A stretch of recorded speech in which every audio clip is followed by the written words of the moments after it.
السلام علیکم ناظرین، سائنس مینٹر کی آڈیو سٹوری میں خوش آمدید۔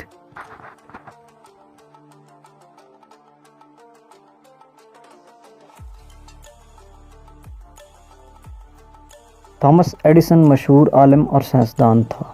اپنے بچپن میں بخار کے باعث وہ سماعت سے محروم ہو گیا تھا۔ جب وہ چھوٹا تھا تو ایک دن وہ اسکول سے آیا اور ایک سر بمہر لفافہ اپنی والدہ کو دیا کہ استاد نے دیا ہے کہ وہ اپنی ماں کو دے دے۔ ماں نے کھول کر پڑھا اور اس کی آنکھوں میں آنسو آ گئے۔ پھر اس نے بآواز بلند پڑھا، تمہارا بیٹا ایک جینیس ہے، یہ اسکول اس کے لیے بہت چھوٹا ہے اور یہاں اتنے اچھے استاد نہیں کہ اسے پڑھا سکیں، سو آپ اسے خود ہی پڑھائیں۔ اس کے بعد اس کو پڑھانے کی ذمہ داری اس کی والدہ نے لے لی۔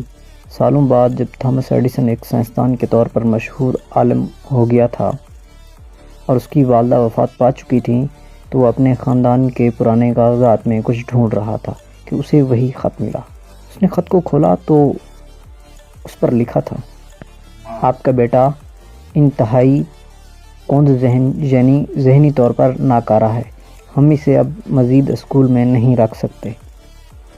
اسی دن ایڈیسن نے اپنی ڈائری میں لکھا، تھامس ایڈیسن ایک ذہنی ناکارہ بچہ تھا، پر ایک عظیم ماں نے اسے صدی کا سب سے بڑا سائنسدان بنا دیا۔